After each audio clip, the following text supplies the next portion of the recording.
마이그레이션의 끝은 검증이거든요. 어떤 거를 마이그레이션 해야 되는지 대상을 사실 고객들이 잘 못 잡아요. 안녕하세요. 인터뷰를 통해 전문가의 관점을 쉬우면서도 구체를 꾸짖는 고우성의 인터뷰입니다.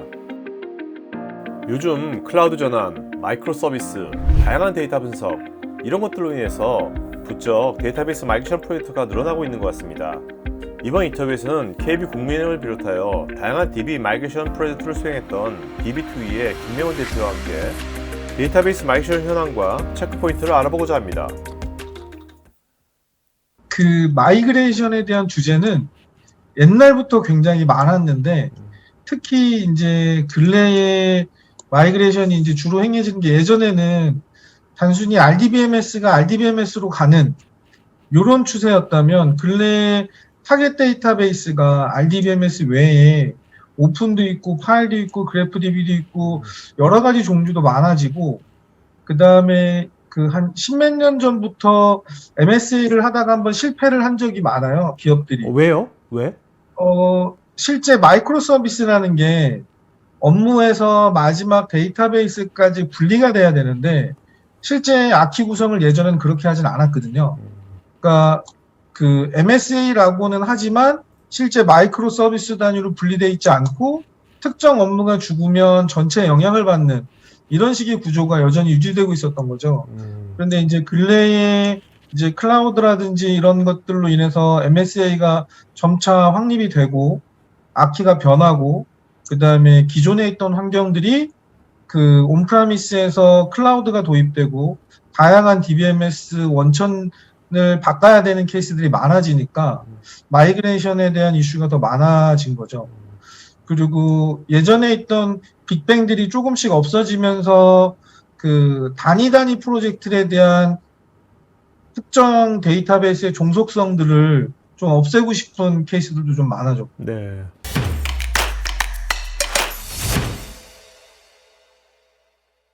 뭐 예전에 사실 RDB였는데 요새는 NoSQL도 나오고 뭐 그래프DB다 엄청 많았잖아요. 그 옵소스까지 네. 엄청 많은데 기업 입장에서는 우리 워크로에만 최적화된 DB를 어떻게 골라야 될까요? 우선 사실 새로운 DB들이 기존에 있던 특정 업무에 내가 지금 쓰고 있는 업무에 현재 있는 데이터베이스로 버든이 발생하지 않으면 부하가 발생하지 않으면 우선 고려할 필요가 없다고 저는 보거든요. 그런데 이제 기업 환경이 바뀌고 내가 해야 되는 아키가 바뀌면 이제 나는 이 데이터베이스 그 현재 있는 업무에서 좀 더 세분화된 아니면 어떤 특정 영역에 관련된 데이터들을 담고 싶어. 왜냐면 내가 이거는 그렇게 막 그 복잡하게 하지 않고 단순히 로깅만을 위해서 데이터베이스를 구성하고 싶어 이런 새로운 니즈가 생겼을 때 거기에 맞는 데이터베이스나 구성들을 그때는 찾아봐야죠. 네. 그러니까 뭔가 새로운 게 나왔다고 해서 거기에 맞춰서 가기보다는 업무의 니즈가 바뀌고 환경이 변하면 그러면 재구축을 하거나 새로 뭔가 변경을 해야 되는데 그럴 때 적합한 것들을 찾아보는 순서로 가는 게 맞는 것 같습니다.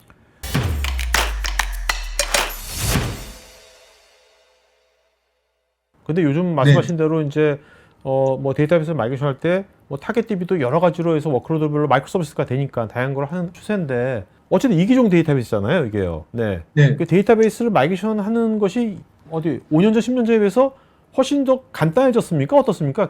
많이 간단해졌어요. 마이그레이션의 소스가 되는 DB가 오라클이라는 큰 벤더가 있잖아요. 그러니까 소스가 되는 DB의 대부분이 오라클이에요. 그러니까 그 대상 DB를 특정 데이터베이스로 변환을 하는 것들이 되게 많은데, 그러니까 공격할 대상들이 뭐 나는 뭘 받아야 돼라고 하는 그런 타겟 DB들이 그 특정 그 점유율이 높은 DB에 대한 분석들이 많이 돼 있는 거죠. 그러다 보니까 SQL의 호환이라든지 그동안 누적된 마이그레이션 스킬도 그렇고 가장 중요한 건 호환되는 SQL들이 서로 많아졌어요. 그래서 실제 예로 제가 얼마 전에 끈 그 프로젝트에서 그 프로젝트를 할 때 냈던 이 정도 멤버스가 들고 이 정도 공수가 들어요 라고 했던 게 지금은 한 많으면 3분의 1? 최소한 반 정도로 줄어든 것 같아요. 마이그레이션 공수 자체. 네네. 어플리케이션을 전환하는데 전보다 그 노력이 좀 덜 들어가죠.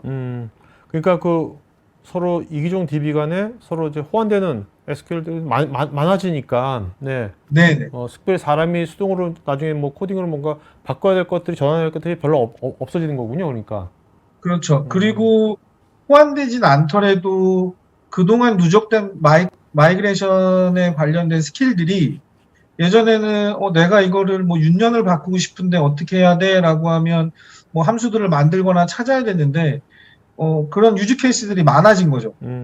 A에서 B로 갈 때 생성해야 되는 함수라든지 그때 이제 어떻게 해야 된다든지 하는 그런 유즈 케이스들이 많아져서 공수들이 많이 줄었어요.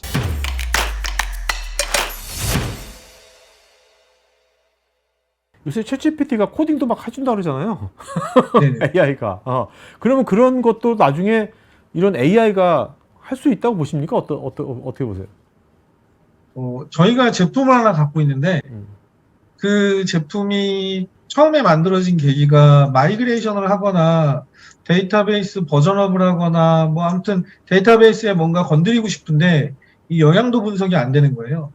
그래서 이제 그 데이터베이스에서 SQL들만 그 데이터베이스를 쓰는 어플리케이션들의 SQL만 추출해서 그 영향도를 분석하는 그 솔루션을 만들었었는데 사실 지금 챗 GPT가 그런 베이스의 것만 갖고 있으면 그 다음에는 뭐 인공지능이나 이런 챗 GPT에서 학습해서 하는 게 어렵지 않을 것 같아요. 네. 근데 챗 GPT로 실제 코딩을 해보면 이게 안 되는데 너무 사실처럼 얘기해줘서 그렇게 좀 문제긴 하지만 그 결론은 베이스가 튼튼하면 네. 그런 베이스들만 모아놓으면 충분히 그렇게 할 수 있을 것 같아요. 아니면 대표님 같은 전문가가 그런 것들을 하면서 2차 검증을 하면서 뭐 한다면. 그죠. 네. 네네. 맥센스 할 수 있겠네요. 저희도 그래서 가끔 새로운 DB를 마이그레이션 해야 되거나 이런 니즈가 생기면 실제 한번 써봐요. 어떻게 나올까. DB 마이그레이션이 옛날부터 굉장히 쉬워졌다고 하지만 그래도 이런 기업들이 이거 하기 전에 이런 준비를 좀 더 잘해줬으면 정말 더 좋겠다 하는 거 하나만 좀 말씀해 주신다면. 가장 중요한 거는 결론 마이그레이션의 끝은 검증이거든요. 어떤 거를 마이그레이션 해야 되는지 대상을 사실 고객들이 잘 못 잡아요. 가장 흔한 케이스는 내가 그냥 돈이 많이 나가는 거거든요. 그리고 그 다음에 그 업무에 대한 최종 검증해 줄 사람을 선택을 해놓으면 그러면 일반적으로 마이그레이션이 실패하지 않아요. 그러니까 쉽게 얘기하면 이 업무가 이 제품으로 돈이 너무 많이 나가 그런 마이그레이션을 해야 되는 니즈가 명확해지죠. 뭐 경영자나 해야 되는 사람들이. 그러면 나머지 마이그레이션에 대한 부분들은 거기에 적합한 데이터베이스나 인력들을 찾고 그 다음에 실제 최종 아무리 좋은 인력이 들어오고 아무리 좋은 제품이 들어오고 마이그레이션을 잘 해놔도 이게 정상적으로 됐는지에 대한 검증 결국 고객 몫이거든요. 그러면 처음에 업무 영향도라든지 내가 지불하는 비용을 가지고 대상을 선정하고 우리는 마지막으로 이걸 어떻게 검증할 수 있어? 그러면 그거에 대한 것만 있으면 나머지는 다 기술에 대한 문제니까 크게 문제는 없는 것 같습니다. 네네네.